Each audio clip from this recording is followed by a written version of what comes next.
You are watching a master at work. Together we'll fly.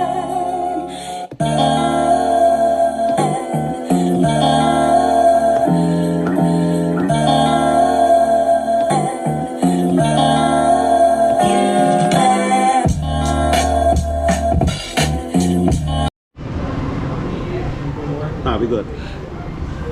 Hey, what's going on, man? Look who I ran into at Flip Flops, man. The most famous dude on YouTube with no page, man. This hit stardom, and I guess what? 3 months? 3 months. 2 months. 2 months. 2 months. 2 months. It's my man Rello, the flyest dude in Gary. Fly, fresh. The flyest. Fresh, fly, fresh, whatever. Absolutely. We doing this here for me and also for C3. You know who C3 is, right? Yes, no C3. Got you. Love C3. They're my dogs. Got you. So what we're gonna do is we're gonna do accountability from when you first realized you were coming here, for maybe like when you woke up until now. Until now. I'm gonna hand it over to you. Well, the nervousness is comparable to when you like the first day of school, when you're like, oh, I don't know what to expect. I'm first time traveling out of the country. This is your first time traveling out? First time traveling ever out of the country. And what made you choose Sosua as your first destination? It's a funny story. My uncle is best friends with a travel agent. So originally, we were gonna go to hedonism in Jamaica, but that fell through, so we couldn't go to hedonism. So I was looking for something that was a little comparable to what I had in mind, as far as like what I wanted to get into sexually, as we say, quotation fingers. And I was doing some research on YouTube, and I came across a guy's channel. Actually, I came across TMI's channel. TMI Santiago. First. Okay. And then that YouTube algorithm landed me on Keith's channel, where I was able to hop on his live, interact with him, ask questions, and long story short, I ended up on Sosua, and it's here I am. Gotcha. Now bring me back to, we're gonna go back in time a little bit. Bring me back to when you started getting ready, like the night before. Like, did you pack your bag? What did you bring? Your money, your condoms? Like, what was your preparation to come to this trip? I packed light. Hold up, moto. Excuse me for the moto. Moto noise. Okay. I didn't bring too many clothes. I got a lot of jeans. It's cold where I come from in Gary. We're right outside of Chicago, so I didn't really know what to actually bring. They told me shorts and t-shirts, but I packed really light because my money was kind of funny. So, say, mom. Long story short, I had a lot of hotter stuff than I really wanted to have, but I anticipated on shopping when I landed. So I was able to shop when I landed, got me some shirts. You didn't know you were going to the Caribbean? No, I figured it cooled down at nighttime, so I brought nighttime looks for, like, you know, in the United States, it might be hot in the day, but around night, it might get to 75, 60 degrees. What did you learn? It stays hot all day. It'll be 10 or 12 o'clock at night, and it's still 87 degrees outside. Facts. So it's definitely hot. Do not bring any hot stuff. No sweaters, no long shirts, rice beaters, t-shirts, swim trunks. And flip-flops. Some flip-flops. I mean, you can bring jeans in case you want to look nice, but don't bring like nothing hot. No jackets. Nothing crazy like that. Maybe one hoodie. That's all you probably need. Yeah, maybe one hoodie. You don't really even need a hoodie, but maybe one hoodie in case it gets crazy. But yeah, man. So long story short, Keith's Travels is the mainly reason I ended up landing on Sosua. Gotcha. I thought it was cheaper than I was thinking in my head, but it's not actually cheaper as I thought it was gonna be. Okay. Oh wait, don't jump. Don't get in. I'm not getting into that yet. All right. We'll get into the prices later. So on the way to the airport, what was your thoughts, man? You're getting close to your destination. You're about to hit the airport. Like, are you excited? Are you nervous? I'm like, this is crazy, because where I come from, guys don't leave their comfort zone. I was totally out of my comfort zone. First time I'm traveling by myself. By some guys I met on YouTube. Wow. Yeah. I'm on a tight budget for a 6-day trip. And it happens to a lot of people. A lot of people claim they have money, but a lot of people come down here on the budget, man. Yeah. And in all actuality, you have to have a budget to come down here. Yeah. You have to have it. Yeah. So, yeah, I came through. I was just thinking, you know, It's gonna be a fun time. I didn't know what to expect, but little did I know I was gonna be overwhelmed, blown away, mesmerized on the things I experienced when I got here. So. Gotcha. So 1 second, we're gonna take it slow. We're gonna take it slow, but quick. Slow. I know. So when the plane docked, and you flew into where? I flew from Chicago O'Hare International to Fort Lauderdale. Had a 2-hour layover in Fort Lauderdale, and then flew from Fort Lauderdale into Santiago SCI International Airport. Yeah. So once the plane landed, everyone clapped on the plane, right? Did everyone clap on the plane? No, they weren't clapping. Nah, what time you flew in? It was a later night. Oh, that's why everybody's probably tired as hell. It was a later night flight. Okay. Overnight. So there was no guys playing the drums when you first got here? Damn. Okay, they were off. All right, so you got here like what, 3 or 4 in the morning? Yep. So were you able to hang out either? No, everything was dead when I pulled up. I immediately, when I first pulled up and it was 3, 4 in the morning, I'm like, what the hell did I get myself into? No, it was still early. It was early in the morning. All right, so you went to your Airbnb, your hotel? It looked dead though. It looked like a ghost town. Is it a lot of shit going on in your town at 3 or 4 o'clock in the morning? I mean, compared to, that's what I'm saying. It doesn't look like a ghost town in Chicago. Like, you'll still see cars out and stuff. You know what I mean? Like, gotcha. But like I said, I was like, oh wow. I looked around and I was like, well, this looks like a, for lack of a better term, like a shithole, like a dump. Like a dump. But once I wait. So the next morning, you were in your Airbnb, right? I was in my Airbnb. Okay, so you got dressed, yada yada yada. No, I started freaking out because I had no running water in my Airbnb for the first day. Shit. Okay. No running water. For how long? Full day. For a whole day? The first day, up until about 10 o'clock that night. Okay.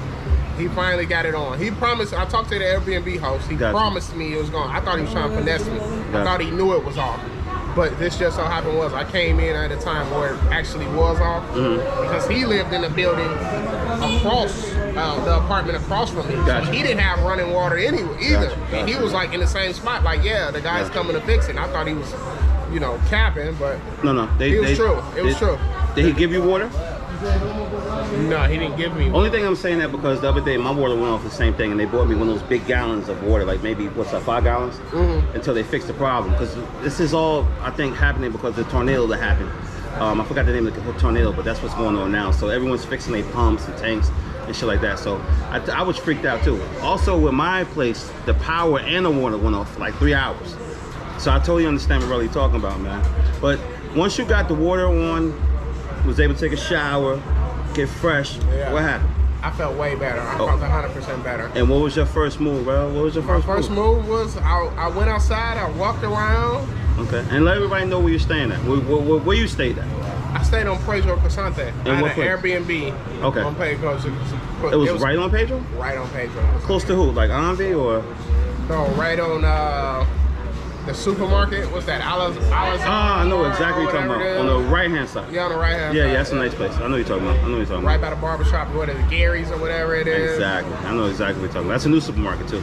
Yeah. All right, so was it during the day when you first hit the street or what was it? Yeah. I came outside. It was during the day. You was by yourself? The sun was up. Yeah, I was by myself. All right, so what's the first thing? The first thing I was thinking, like, what the hell did I get myself into? Okay. That was like the first thing I thought was like, what did I get myself into? Okay. And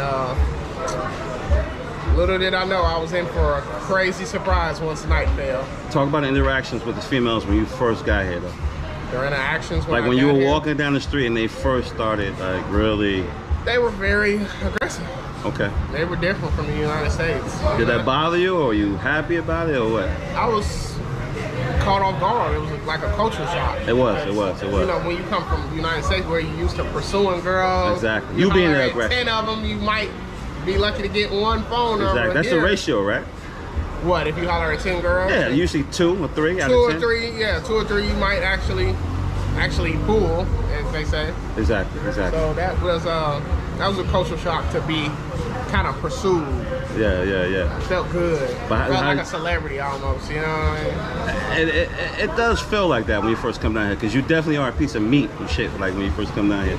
But how did you adjust? Did it take you a long time to adjust to that, or were you After still... the first 24 hours, my mind was still blown because I've been living in the States so long. Yeah.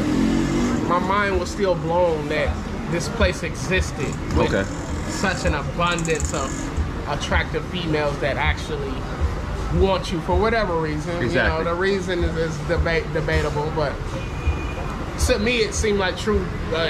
Paradise. It seemed like it seemed like a paradise with females that actually, you know, wanted you for genuine burning desire. You know what I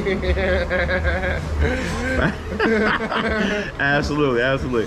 So what was your first experience when you approached a female? Like when you got comfortable, like where was the place that you went to, if you remember the name, where you sat down and got comfortable, had a drink, and were able to relax? The first girl I approached was this Haitian girl. Nice. Crazy body. Okay. She didn't understand a lick of what I was trying to say. Luckily I had a guy with me that spoke Spanish, but she still act like, because they speak Haitian Creole and Spanish here. Yeah, some of them speak English, all languages though. They speak maybe 4 or 5 languages, Asians, man. But go ahead, go ahead. What's up, bro? Yo, give me 5,000. Go ahead, bro. So I approached her. She was the first one.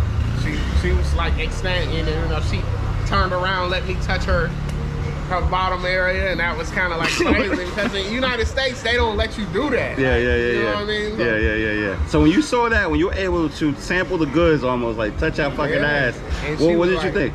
I was like, I can get used to this. It's a go. It's a go. I know. I'm like, I can get used to this. Okay. Because I was just trying it. I didn't know how she was gonna react or anything. Yeah. So I touched it, and you know, it was fat, and I was like, all right, this is nice. Gotcha. So we ended up going with the guy with the moto. He was riding me on the moto. So we just ended up chilling, man.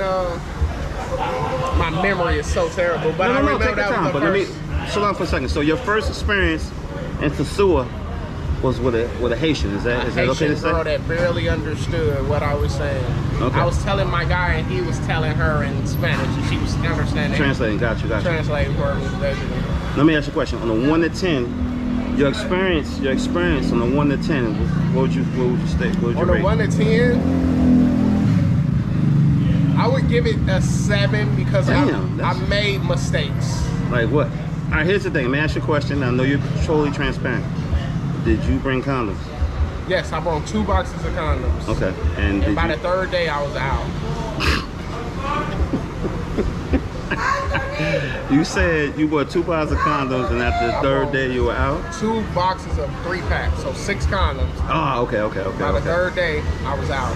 Gotcha. I hit 4 girls the first day. Okay.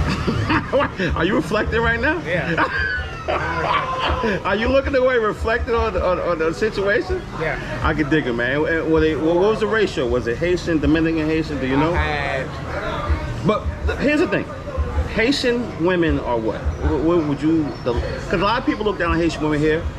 I think they're amazing. One of the best experiences I had was with a Haitian girl. Passionate, right?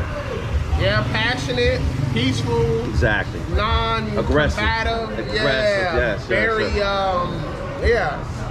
very nice to be around. Gotcha. Just, you know, cool.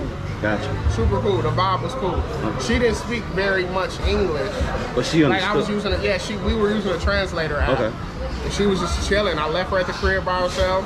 Oh, all right. Whoa, here you go. That's a mistake you made, bro. I know. But I kind of gauged the vibe. It's no gauging vibe, sir. Like, not that quick, bro. It's your first time here. You're lucky she didn't rob you. But these are mistakes that you learn, right? Yeah. You know you can't really do that. I'm not trying to tell you what to do, but you cannot do that, bro. I got a vibe off her where I felt like I could. I took a risk, I will admit, but I got a vibe off her like I felt like she would be okay to leave there. Because I told her I'm going to get some food. I had another girl with me. Okay. I told her I was going to get some food. We went to go get food. She stayed there for about 45 minutes. Came back with the food. Everything was good. So, yeah, the vibe was good. What happened next? Vibe was good. But, yeah, the first day was crazy. Okay, so tell me about the next. The next day? Wait, hold on. Yo, y'all take it. Yo, the mic, y'all picking up the mic. Yeah, I have to stop it for a minute. We're about to pull up though. All right. Okay, let me think. Second day. What was that? Second day was Friday. Y'all really picking up the mic. I'm sorry. Like, seriously. We whispering now. Nah, it picks it up. It picks it up. Yeah, yeah. All right, so we're going to go back to the second night. Second day. No, we didn't get to the second day yet. Yeah, we talking about the first day. Okay, we So we're going to wrap up. We're going to wrap up the first day and then go back to the second day. Okay.